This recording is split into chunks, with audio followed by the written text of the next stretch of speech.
Hey, it's your guy Tyrrell back with the interviews. Chelsea's top four aspirations took a dip at Bournemouth as they were humiliated 4-0. How did Bournemouth do it? Where did Chelsea go wrong? Don't worry, here with the interviews, we've got you covered. So on this edition of the interviews, we're going to briefly break down how Bournemouth destroyed Chelsea.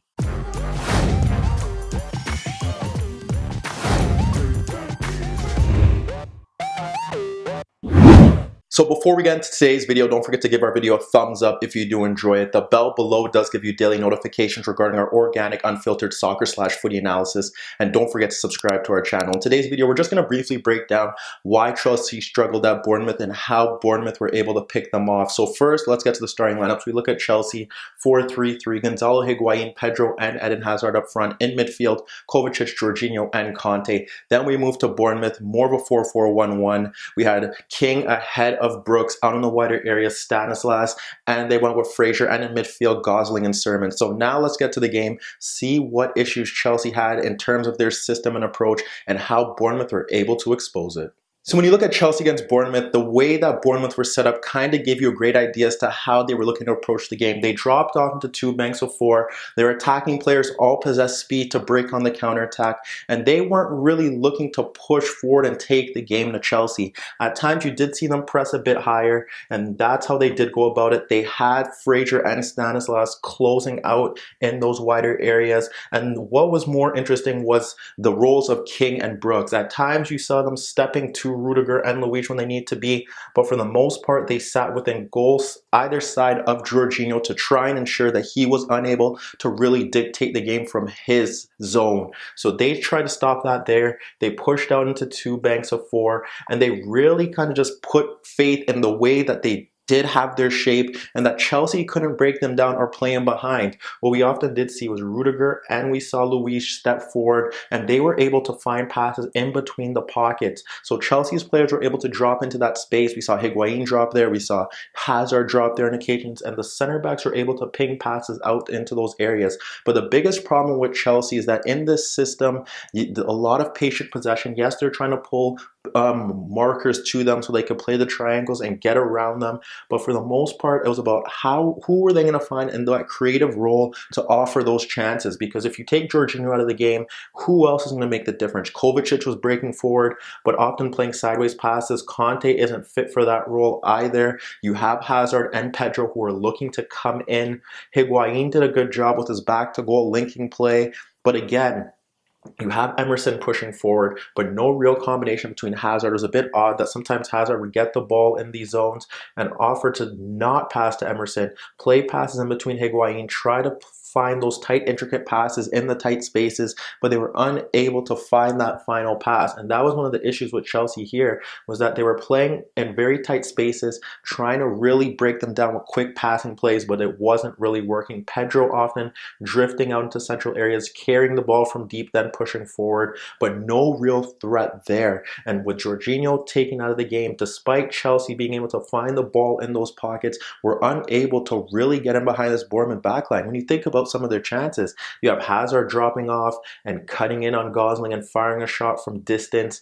Most of their chances did stem from wider areas. You think about Conte shifting out to Azpilicueta, who did offer their most attacking threat in that wide zone, and he clipped the ball for Higuain, and Klein was taken out of the game, and we saw Kovacic break in at the back post and not his effort off the crossbar. That was one of Chelsea's better chances. You look to Hazard switching the play out to Azpilicueta, and he delivered a cross through the 6-yard box. No one attacks it either. Another few chances where Hazard did really get involved was again him receiving the ball ahead of Gosling and then drifting forward and sliding it out to Azpilicueta, who cut in and forced Boric into a save. And then even Pedro was able to get a shot off when he was in that right-handed zone and was able to cut in and fire a shot on goal. They were able to get shots off, but they were shots that Boric would often like to take. But again, in the grand scheme of things, they're pushing Azpilicueta forward. He's offering a threat. They're pushing Emerson forward, but not really combining with him. And it was really about the front three now, and just with Conte and Kovacic pushing forward, trying to to really break down Bournemouth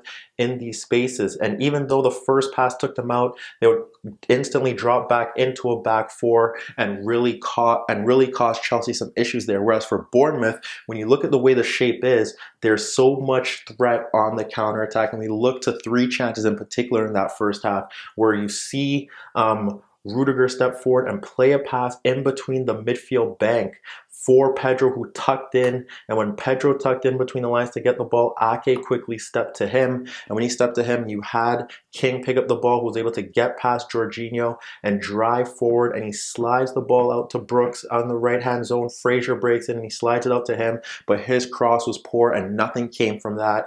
You look to another opportunity in that half, where this time what you do have is Hazard getting the ball in midfield in the central zone, but him being dispossessed by Brooks, and Brooks is able to drive forward from his half and run at the Chelsea backline, and he ends up firing a shot right at Kepa, who is able to save it. But again, just a simple mistake in midfield, and they're quick to break because they have that speed in transition, and Chelsea have numbers forward with only Jorginho sitting in a holding role, and it's just simply Chelsea making mistakes with the ball, and that's a big issue for Sarri. We look to the final opportunity where it's just in transition. You have King able to get away from Emerson, and he's able to get away from Jorginho and break forward in what looks to be a 2v2 with Brooks, and they're able to break forward at the center backs, and he ends up sliding the ball to Stanislas, breaking forward into the right channel, right half space, and he fires another shot on goal that Kepa was able to push away. But you see those chances, you see how they're able to break in transition, and unfortunately for Chelsea, things didn't change at the start of the second half, because all it really took was a simple clip of the ball from Fraser in that left zone. You have Jorginho, you have the center backs all pulled out, and Brooks is able to make that run in behind them, and you see King from a deeper position. He's able to make the run off Kovacic, who doesn't track it, and he breaks into the box, and the pullback falls to King. No one marks him running in, and he fires a shot past Kepa, and there you have it. Within seconds, they're up 1-0 in the first half. Besides that, Chelsea still had the same issues, getting the ball in central areas. Hazard, we saw him switch it out, unable to complete his pass, just no real cohesion, unable to really supply Higuain with quality service, and their best chance did come from, it was Pedro from a deeper zone, clipping the ball over Conte, running in between Smith and Ake. But what happens is that once he gets the ball, he's unable to control it, but that was one of the few times that they did get in behind the back line, and he wasn't able to really force Borek into much of an issue. And then we get to the 2 other goals, and that kind of really sums up where Chelsea were on the day. It's Luiz playing a pass into Jorginho, trying to get it to him, but Brooks intercepts it because it is very loose, and he then goes into a challenge with Luiz.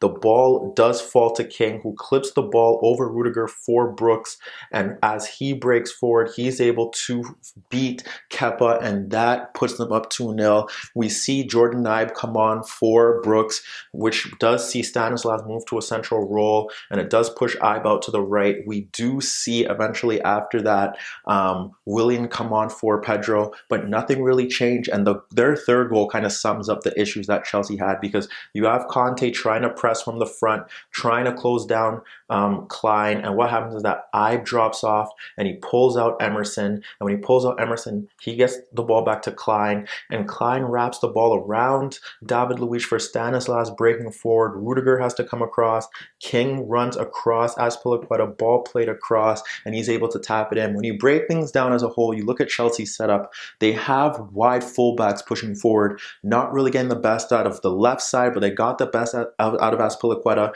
But in central zones, Higuain, Pedro, Hazard, all trying to combine in these tight spaces. And here's where you see that they really lack a player who could knit those passes together in the final third, specifically when Jorginho is marked out of the game. Whereas for Bournemouth, they filled their side with disciplined, counter-attacking players who could sit off and drop off, put pressure on the fullbacks, but be able to break forward when they won the ball. And that's what they did constantly throughout, bypassing the midfield, going into spaces in the channels when the fullbacks were pushed high. And this could have been more when you really break it down, because Chelsea weren't really getting in behind the Bournemouth backline, but King, Brooks, Stanislas, eventually you look at Fraser, they were able to get him behind. They forced Kepa into some quality saves. saves, and they were fully deserving of 3 points here. But let me know what you guys think. Will Bournemouth finish in the top half? And what about Chelsea, now pushed into a dogfight with Manchester United and Arsenal? Do they have what it takes to finish in the top 4? Meet me in the comments below. Don't forget I upload videos every day, and don't forget to subscribe to my channel. And if you like this video,